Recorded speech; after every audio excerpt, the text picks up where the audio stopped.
Asanteni. Thank you. There was an earlier press conference of opposition leaders together with the leadership of civil society and the parents of the victims, parents and the relatives of the victims of the brutalities that were witnessed 2 years ago. I was not in that press conference. I'm happy to be joined by my friend Honorable Jimo Malwa, who is the principal of the United Opposition, and Mama Kennedy, and there's another mother who is in the way, coming, Mama Rex. But all I wanted to say is that Kenyans have made us proud.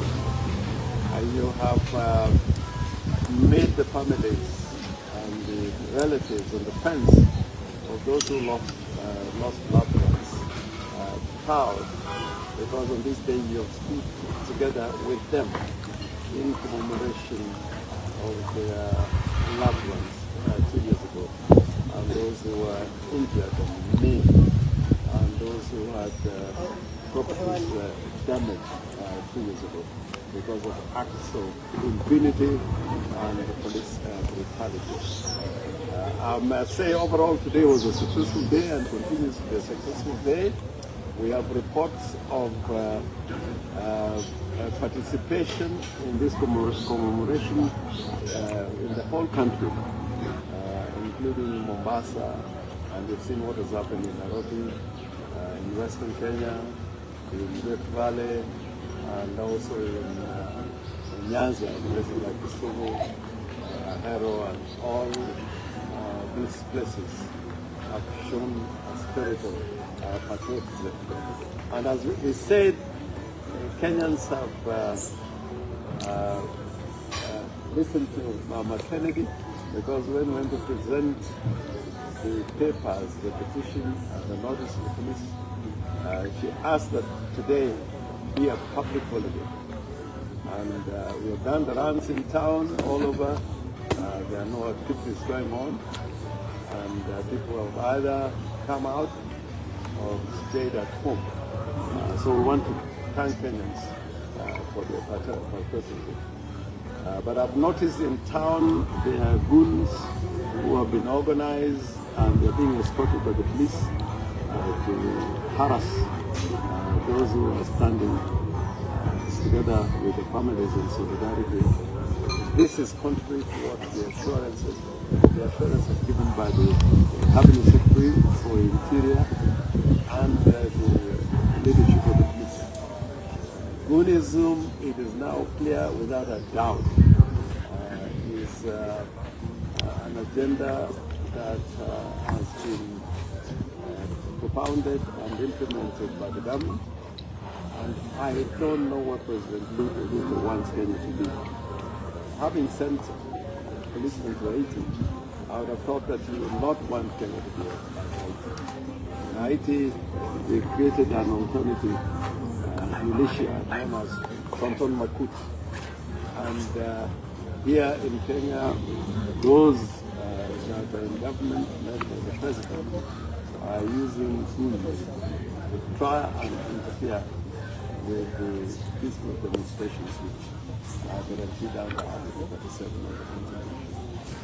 And Kenyans need to enjoy fully the right to demonstrate, picket, and to present petitions.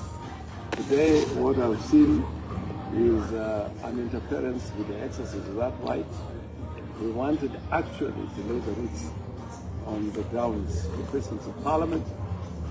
That was not possible because Parliament was barricaded, and the whole town was actually barricaded. It was reminding me of Baghdad at one point, where every single institution was barricaded because of the war that was going on in Iraq. Nairobi, I felt like being in a war zone.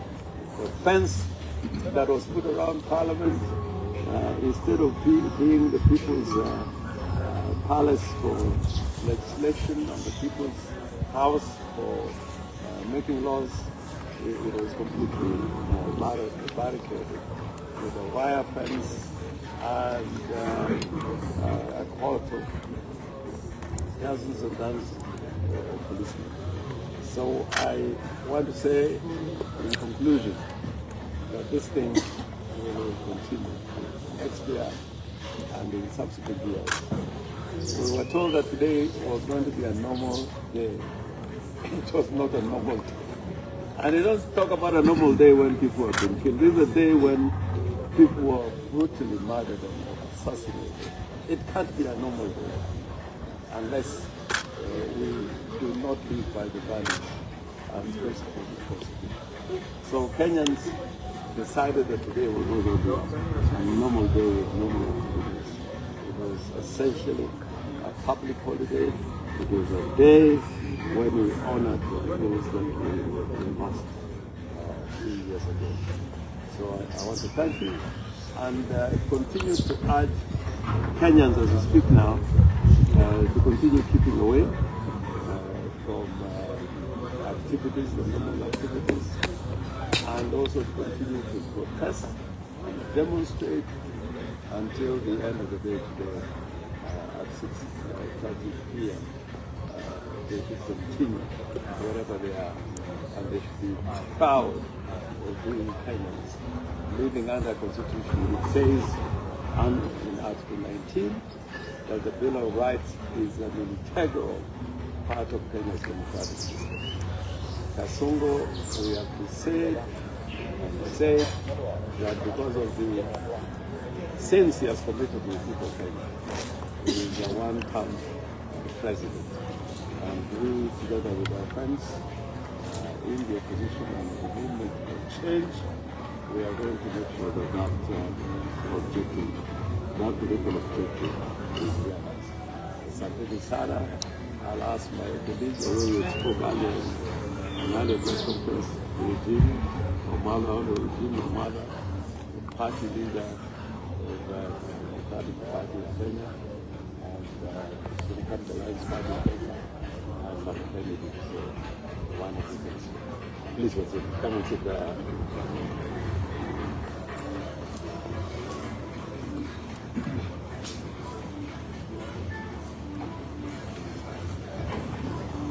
Thank you very much, Governor Orengo and the fourth state. We had already addressed an earlier press conference before starting the march. And I just want to thank the media and all those who are courageous enough to come out today to join the families. Amongst them is the mother of the youngest victim of the 25th June killing, Kennedy Onyango's mother. You do recall he was only 12 years and he took the highest number of bullets. When we started the march today, Mama Kennedy told President Ruto and his government that they were here to commemorate, to remember their children, to honor their heroes. And they did not want the violence or the threats to prevent them from enjoying that constitutional right under Article 37.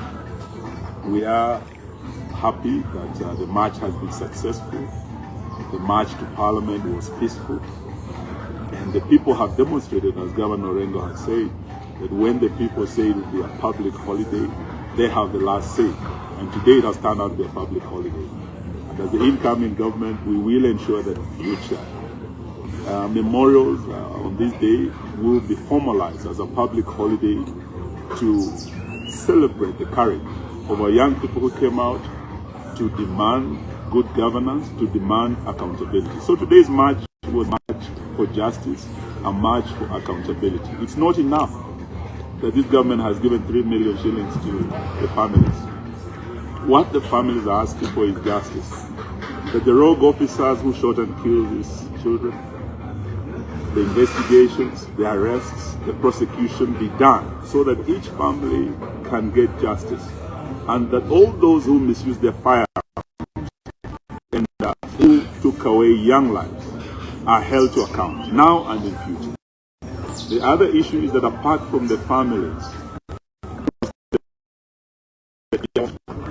those who are injured, who have received some compensation, we do know that there are others who are abducted, who are tortured by the same police, who are traumatized up to now and have not recovered. Not a shilling was given to this category of victims of police violence. There are also enforced disappearances. Today we are with the mothers, about 3 of them whose children disappeared in those demonstrations. Again, this government has not deemed it fit to allocate or direct any resources towards compensation of the victims of enforced disappearances. So we would be holding hands with the families in their quest for justice, in going forward to ensure that all those victims affected, those who lost their lives and limbs, those who were abducted and tortured, and those who have disappeared never to be recovered, that all those equally deserve justice and compensation. So let me allow the mother to also speak on behalf of other parents who are still mourning their children. Asante sana.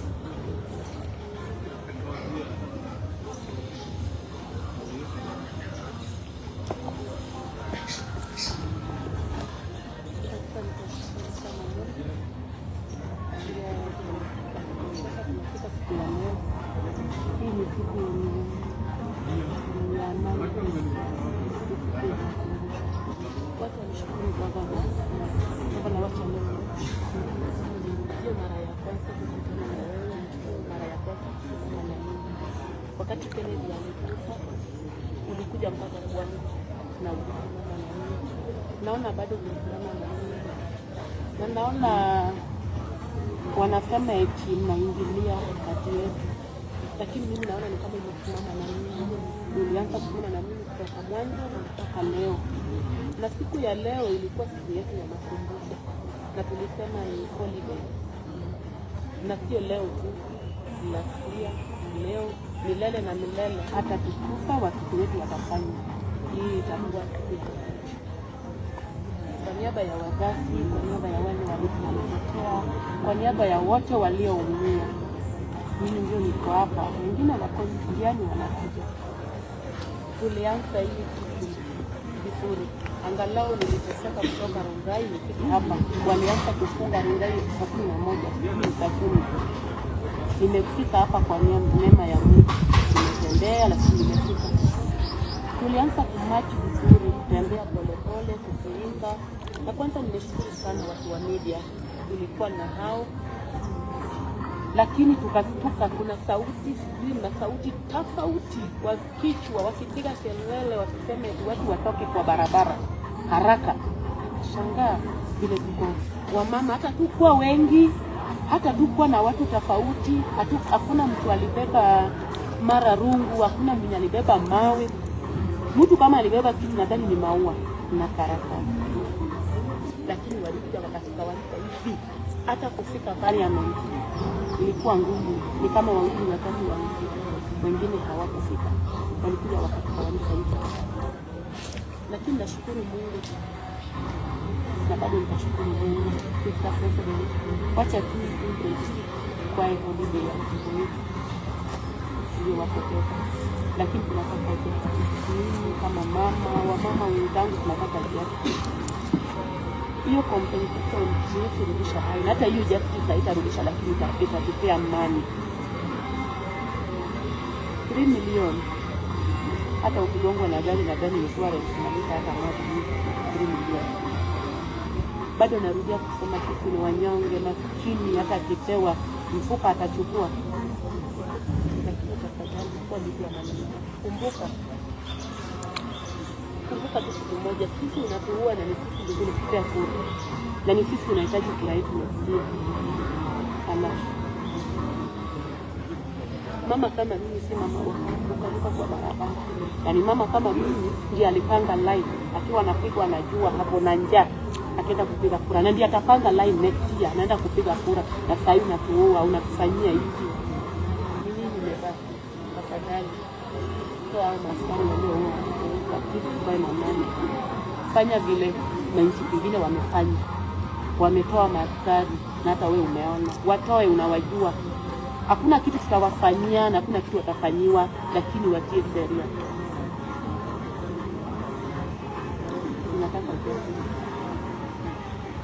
Na hata hiyo compensation unasema tunasikia mnatangaza watu wamepata, wakina nani? Kama sio mimi, kama sio Marefu, kama sio Marefu, kama sio hao watu wengine, ni nani?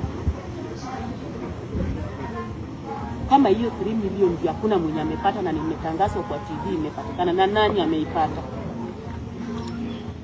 Kwani kweli jamani, hata kama uongo, lakini tafadhali hata 50% kwa kweli. Thank you so much. Thank you. I think that brings it to an end. Thank you.